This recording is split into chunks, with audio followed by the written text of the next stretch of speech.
Hey guys, what's going on? Paul here. Welcome back to another Cardano video. So in this one, we'll take a look at the latest for Vasil in terms of where are we in terms of the upgrade, the feedback on the new node version testing. Node looks very solid, getting some great feedback. We'll dig into that, as well as the Cardano Summit has been announced.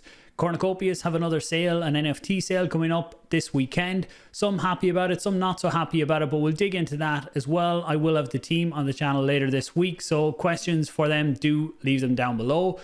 Share the video out if you think others can benefit. Give it a like, comment, questions, or even for the algorithm. I do appreciate it. Let's jump into it.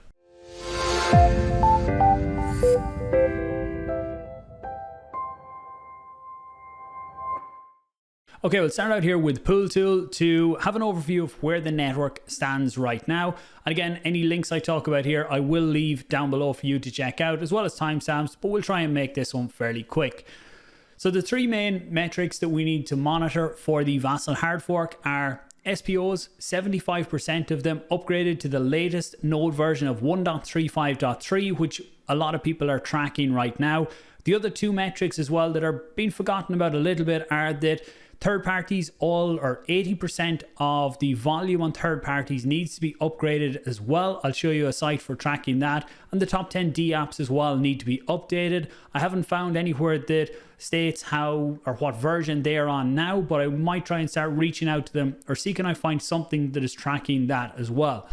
But looking at the actual network here first in terms of the node version that people are running on, and Pool Tool have had an update yesterday. I think this went live. Really nice update, added some great metrics in here and put a really nice dashboard on it as well. So the link for this will be below if you want to dive deeper into what's going on in the network outside of just the basic stats of like what's staked and everything like that. I might do a full walkthrough on this some of the days as well.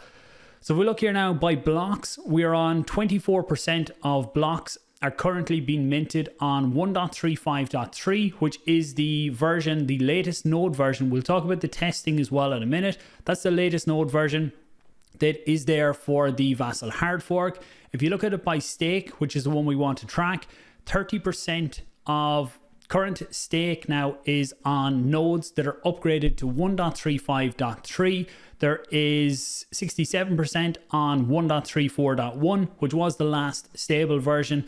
I would expect lots of these to upgrade over the next few days, as with the recent testing on the new node version, it's getting positive feedback on it. So I'd say a lot more people are now happy to upgrade as well.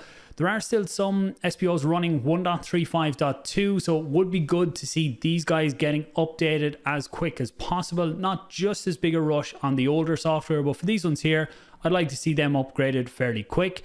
Just some of the other stats here as well for people to look at. So you can look at the relays, the protocols they're on, the nodes reporting version, forks. Down here about propagation delays. I'll explain this stuff maybe in a separate video as well, where the actual network sits, how diverse it is, what basically data centers are being used for different relays and stuff like that. Really useful page there. I will leave the link for that one down below. Looking at third parties then, this is another site that you can monitor. This is the IOG, their Zendesk. You can track here third party readiness. This is where we need to see 80% of these guys updated. Currently, it's not stating that any of them are updated yet, but I will be monitoring this over the next while. I think this one will be a little bit slower than the SPOs, so we'll keep an eye on this and see how it goes. This is like exchanges and their back-end infrastructure that it's updated to the latest node version. And then the other one is the D apps, but again, we'll take a look at that. I'll see if I can dig anything out, and if I can't, I will contact the individual D apps out there as well to see what they are or when their plan might be as well, because you can't just say we're going to do it today. You have to plan these things into proper network upgrades as well. So on the node version 1.35.3, so the version that there was all the talk about that the issues were on was 1.35.2 that caused issues on the testnet. So they're the ones that have been fixed. Now you can see the fix in 1.35.3, which is the latest version, were successful and confirmed by many other SPOs. There are some SPOs that spent all night over the weekend up testing different scenarios to make sure that the issues that happened in 1.35.2 weren't replicated within 1.35.3, that they are all solved now, which is great to see. And a huge thanks to the SPOs that put in their time to make sure that this node version is solid, and we shouldn't see any issues going into the Cardano Vasil Hard fork. So that's the headline that you can put out there, that the node version for the Vasil Hard fork is solid and looks to be a go from SPOs as well.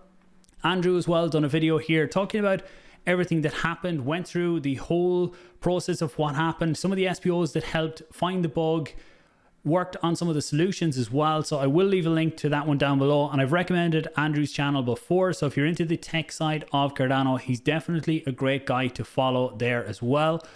So what else have I got here? So on the Cardano Summit, it has been announced it is going to be in Switzerland this year. That is the main event, will be in Switzerland from November 19th to the 21st, and there will be virtual events all around the world. I am hoping to go to Switzerland. I haven't looked deeper into it yet, but over the next week or so I'll do that as well. And you can go onto the site and register your interest. So summit.cardano.org, put in your email address and you'll get the updates. But when we get a bit more info, you can be sure I'll put it out in the videos as well. So as well, we also have Cornucopias have an upcoming mint at the weekend. So they've previously had a few different mints. The last big one was their land sale, which was land parcels within the different zones.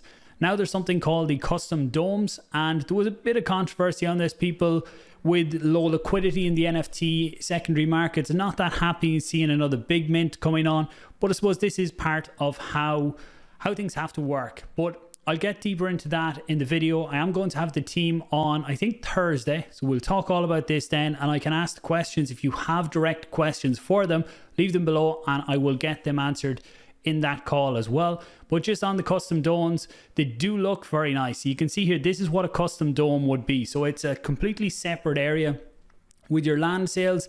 They're all part of the actual, I suppose, part of the towns or part of the zones within the world, where a dome is going to be out on its own. And let's see, there's the actual comparison. I'll leave a link to this document down below so you can go through it as well. These are kind of where would you use a custom dome. So someone like me, I could create a custom, well, anyone can create them, but a use case where I could use it would be, I create a custom dome, I create the world within that dome and have private events for subscribers or people in my stake pool or something like that. You can do, you can see here, you can set up like private VIP ticket based experiences, games. I'd love to be able to see games within them where you have players playing against each other and certain things, but there's going to be a lot of different use cases. We'll see how it all works out. So I would actually show this snapshot here as well from the last Kopi Cafe, where they went through, some of the developers came on and showed this walkthrough of one of the custom domes that they've set up, and really the graphics doesn't probably show as well on my video here, but did really look well. You can check that out here in the Kopi Cafe, where they also touch on some of the issues that people brought up in the community as well about another raise coming up. So you can check that out there, and any additional questions, do let me know and I will put them to the team at the end of the week when I talk to them as well. So one last thing then, I suppose, is interesting to me anyway, was the Euro USD falling below $1 again. So $1 is currently worth more than €1. And we had the first, if we look at it on the daily side, it was the first day that the euro closed below the dollar in 20 years. I think it was December 2002 was the last time that the euro closed a day below the US dollar. So this just shows the strength of the dollar right now. If you look across Europe, things aren't looking too great, especially energy prices and stuff like that, only talking about going up. I've seen some crazy numbers, predictions for the UK inflation to come over the next few months. So it's interesting to keep an eye on this. It's something I do want to do deeper videos onto, but I'll use them in a separate one. In general, the crypto market, again, back to moving a bit of sideways after the pullback just before the weekend. So we'll see how it goes over the next few days, but I don't want this one to be a market video. See how it goes in terms of Cardano. Node version is stable, which is the big thing. Things look good for the Vasil Hard fork. Timelines, it all depends on the upgrades that we see.